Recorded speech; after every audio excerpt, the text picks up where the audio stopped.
Welcome to Module 3 of the unit on reading.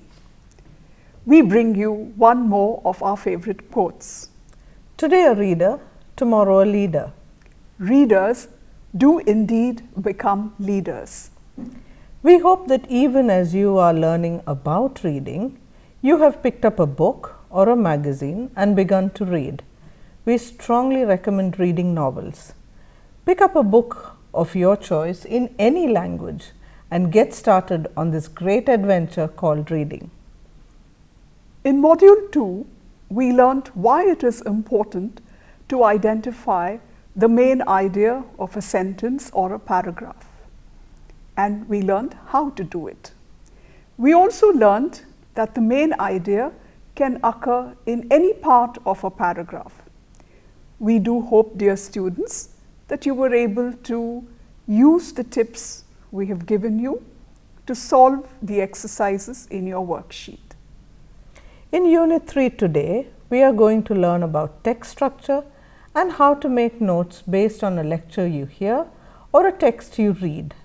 By the end of this module, you will be able to identify the features of a narrative text, identify the features of an argumentative text, distinguish between a narrative and an argumentative text, make notes from a lecture you listen to or read, use different types of note-making methods.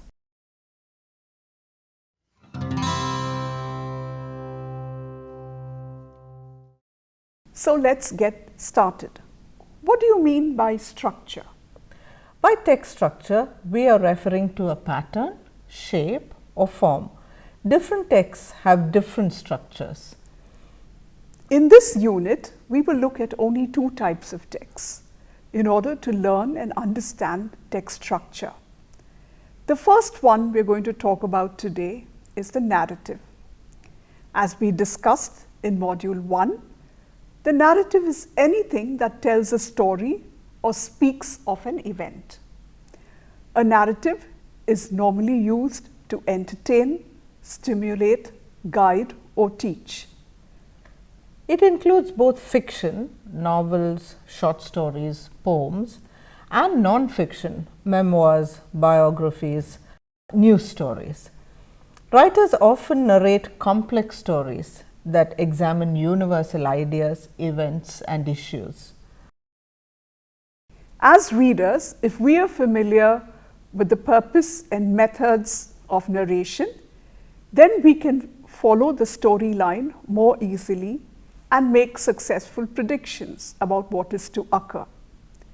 In addition, understanding these elements develops higher level thinking skills.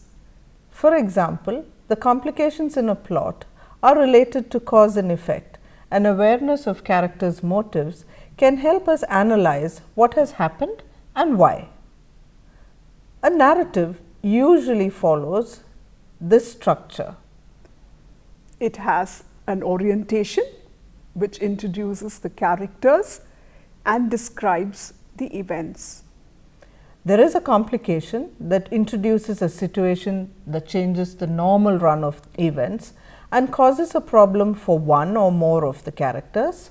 And of course, at the end you have a resolution which resolves the problem, so things are back to normal even though changes may have occurred. We are sure you remember the story of the puppy in Module 1. Go to Worksheet 3, Learn Task 3.1 for the story. Let's analyze it this time with a focus on the features of a narrative. You will see that the first paragraph of the story describes the setting and introduces the characters, the girl and a little family, and we will find out later that this is the family that the puppy belongs to. In the second paragraph, you have the normal run of events disrupted. Finally, in the third and the fourth paragraph, you have the resolution. It begins in the third and is completed in the fourth. The fourth paragraph also provides a conclusion. You will see that some words have been highlighted in red. A narrative tends to make use of the past tense. So, you have words like waited, continued, was and went. Narratives also use action verbs. So, you could hear, walked away, started barking. These are some of the words that we have highlighted in green. Narratives also use adverbs like suddenly and fortunately, which have been highlighted in purple. Now go to do task 3.1 in your worksheet and try to analyze the narrative as we have just shown you. Having looked at the structure of a narrative in the first part, in the second part we will analyze an argumentative text. But before that, let's find out what we mean by an argumentative text. Would you like to make guesses? Well, I think an argumentative text is one where the writer is either for a topic or against a topic, or sometimes even presents the case for both sides. While writing an argumentative essay, one has to investigate a topic, collect, generate and evaluate the evidence, and then establish a position on the topic in a concise manner. So that means an argumentative piece of writing has an introduction, uses formal language, uses connectives like in addition to this point, furthermore, another important fact is that give the writing a formal tone. And of course, it tries to persuade the reader to consider the writer's point of view and perhaps sway them towards their opinion. An argumentative text, therefore, usually has the following structure: an introduction that states the problem or one's position on the topic, an argument that gives the arguments in favor of and against the topic, and finally a conclusion that restates one's position and helps the reader make up their mind. If you're ready, let's analyze it together with a focus on the features of an argumentative text. Now go to worksheet 3, learn task 3.2 and read the argumentative text there. See if you can identify the introduction, the argument and the conclusion. The first paragraph, as you can see, is one that introduces the topic. The writer talks about animals and how they have been used for testing in the cosmetic industry.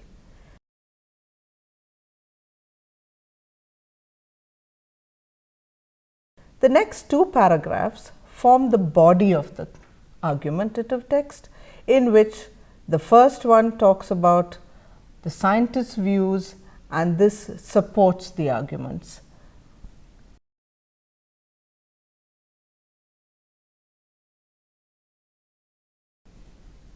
The third paragraph proposes the alternatives to testing on animals.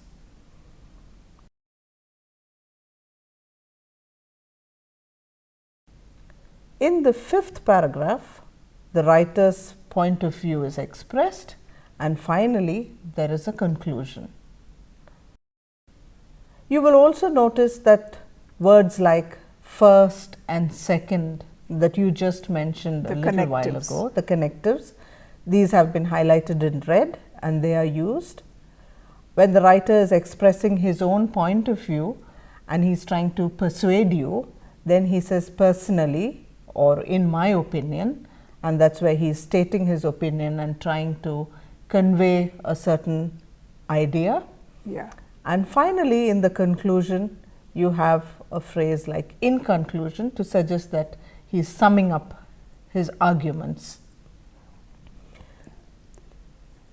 One of the most important facts of an argumentative text is that it teaches us organization of thoughts and ideas. Yes, the paragraphs have to link up together. Now that we have shown you how to examine an argumentative text, please go to Do Task 3.2 in your worksheet and analyze the text as we have shown you.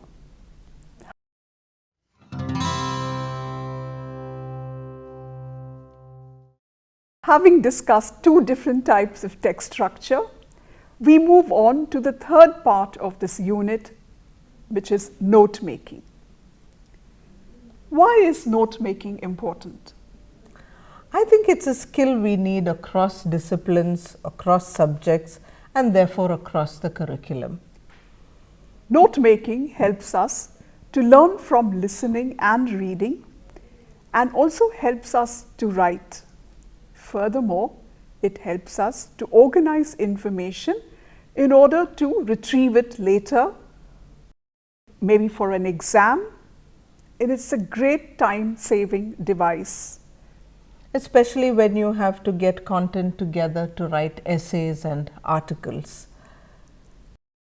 So to sum up, note-taking is capturing content while reading or listening for revision or reference later on. It is transference of data from passive collection to active creation using one's own examples, understanding and mnemonics. It also helps to assimilate the information for long-term access. Note making while reading involves careful creation of our own version so that we can learn and create better. Use of one's own words enables us to understand and remember better. Now, let's use the same argumentative text that we used earlier in Learn Task 3.2 for note making, and here are some hints that we have for you. To begin with, identify what the topic is, and as we've told you earlier, in order to find the topic quickly, find words that run through the text. What are these words? The words that run right through the text are animal, animal testing, and alternatives. Therefore, the topic is animal testing and finding better alternatives. Note or underline the main ideas of paragraphs and write them down in your notebook on the left margin of the paper. Try to use your own words or just the key phrases.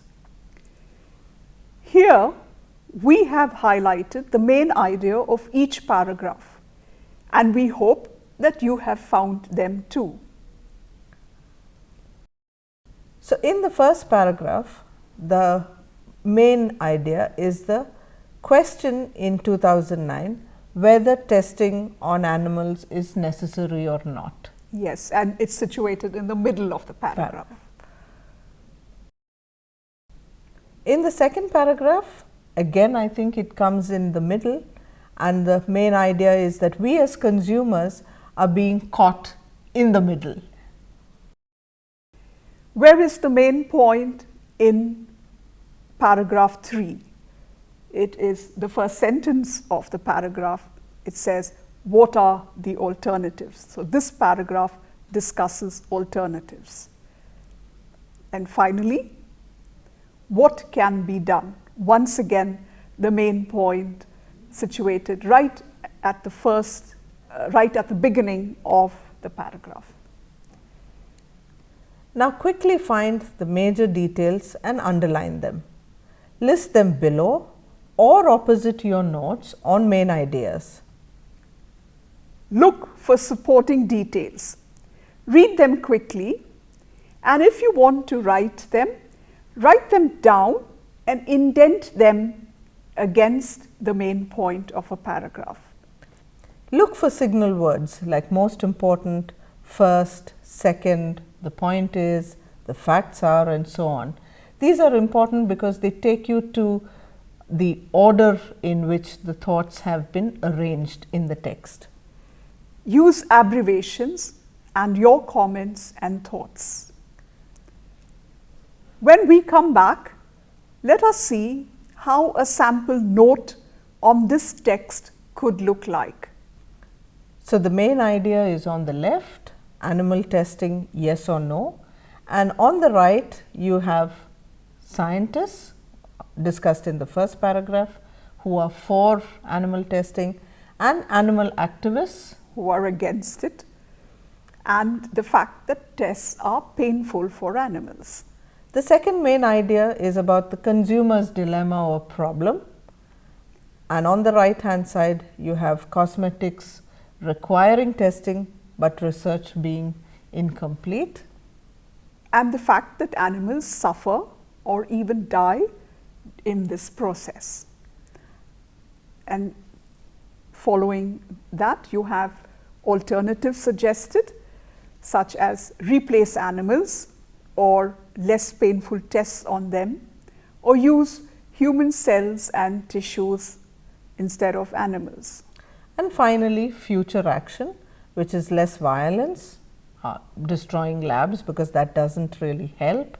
Neither does freeing animals from labs help, but what we could do is say no to cosmetics, and in support of that there is the EU ban on animal tested products. So, along with abbreviations, simple symbols like crossed out means what doesn't have to be done, and a tick acceptable ways of resolving the issue.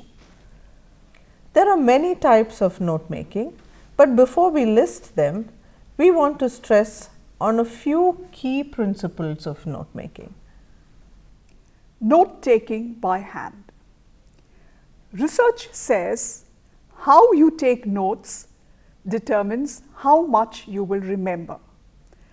Studies show that students who take notes by hand using pen and paper retain significantly more information than those who used computers. Can you find out why? Do read and discover the reason. Rephrase original ideas. Use your own words. It will help you understand better and prevent unintentional plagiarism. And this, I think, is very, very important. Make connections. Establish links in the overall content. And finally, build upon the ideas, revisit, revise, add examples, ask questions. Here is a list of types of note making with examples. So, the first one is guided notes. When we make guided notes, the key words are blanked out. Students listen to the lecture or read the text and fill in the key words. Here's a sample of guided notes provided by the teacher for her students.